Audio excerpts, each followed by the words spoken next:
Un si grand soleil en avance. Résumé de l'épisode du vendredi 30 et 1 octobre 2025.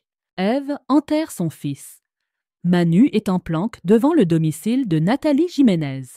Une situation qui déplaît fortement à Alex, qui lui rappelle que cette histoire finira par lui exploser au visage. Mais Manu reste persuadé de maîtriser la situation. Il suit alors Franz Müller jusque dans un garage où il le surprend en pleine discussion avec Nathalie Jiménez.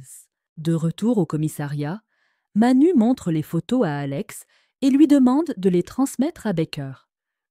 Malheureusement pour lui, ce dernier surprend la conversation et le convoque immédiatement dans son bureau.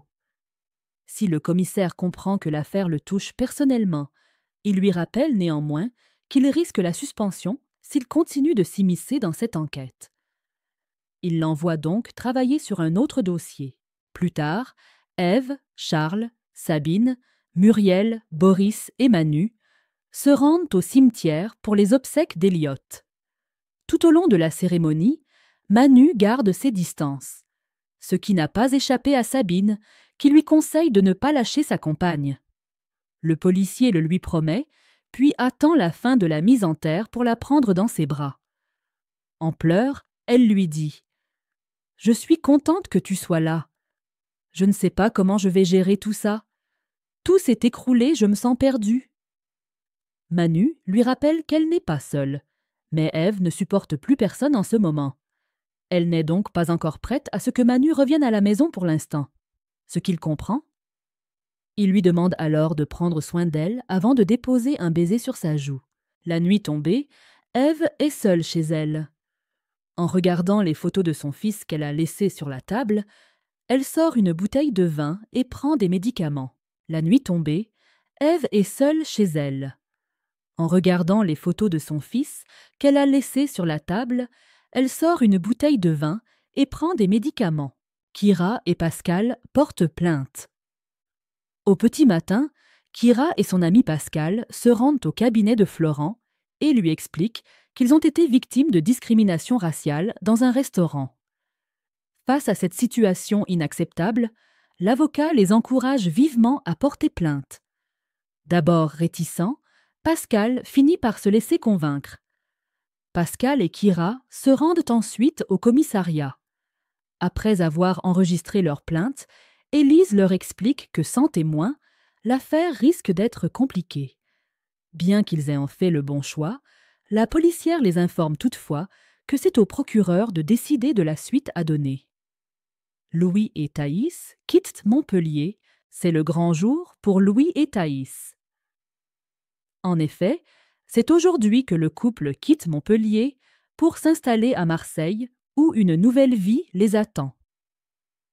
Thaïs est la première à arriver à la gare. Son père profite de ce moment en tête-à-tête pour lui offrir un mélange d'épices, un petit rappel de ses racines. Après lui avoir promis de revenir le plus souvent possible, la jeune femme lui dit combien elle se sent coupable de le laisser seul. Ce dernier lui rappelle que c'est normal qu'elle prenne son envol avant de lui promettre que tout ira bien pour lui. Kira, Louis et Marc arrivent à leur tour.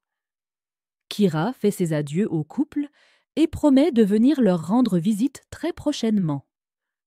Les pères prennent ensuite leurs enfants dans les bras avant de les laisser partir. Thaïs et Louis saisissent alors leurs valises et montent dans le train en direction de Marseille.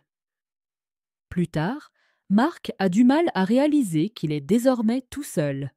Marie-Sophie tente de lui remonter le moral. C'est un choix de ma part. Sylvain Bocara, Louis, explique les raisons de son départ de la série. Une page se tourne dans Un si grand soleil. Arrivé dans la série le 2 mai 2022, Sylvain Bocara, l'interprète de Louis, fera ses adieux au feuilleton montpelliérain dans l'épisode diffusé ce vendredi 31 octobre 2025 sur France 3. Au fil des années, Louis est devenu un personnage incontournable d'un si grand soleil. Et si les téléspectateurs ont adoré suivre ses aventures, C'est souvent pour ces histoires d'amour que le jeune homme a fait parler de lui. Après Kira, Colline Ramos-Pinto, Flore, Emmanuel Boaziz et Laurine Léa Gillard, il vit désormais une belle histoire avec Thaïs, Lila Guiraud. Mais le départ de cette dernière pour Marseille l'a conduit à revoir ses priorités.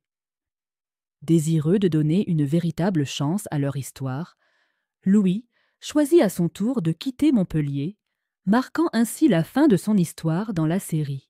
Rencontré en juillet dernier, Sylvain Bocara s'est confié au micro d'Allociné sur les raisons de ce départ. Après avoir perdu son entreprise, Louis travaille désormais à la ferme.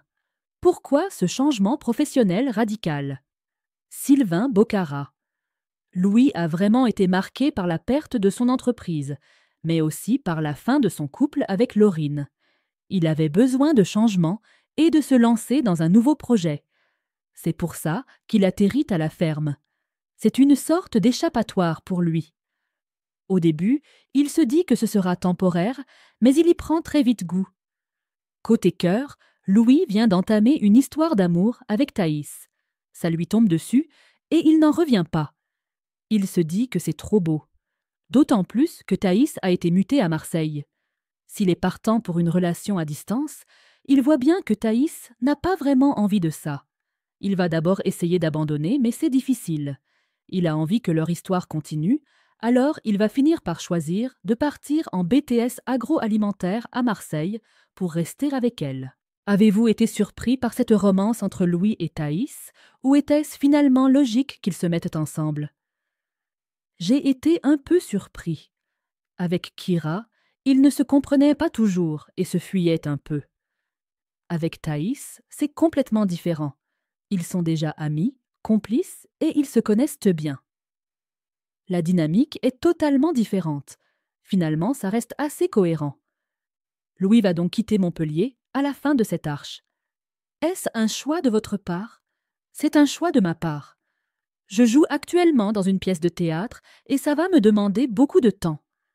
Êtes-vous satisfait de l'arche de départ de Louis?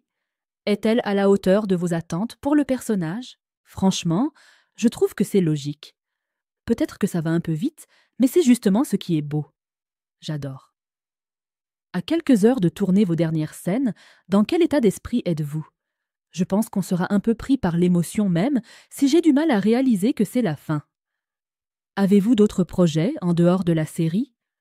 Je joue actuellement au théâtre dans la pièce Le goût du bonheur d'Olivier Massé, aux côtés de Tonia Kinzinger et Thierry Beccaro. À côté de ça, je fais de la musique avec le groupe Furtibia. On vient même de créer notre label Débrouillard. Et je vais aussi mettre en scène une pièce de théâtre documentaire sur l'Arménie.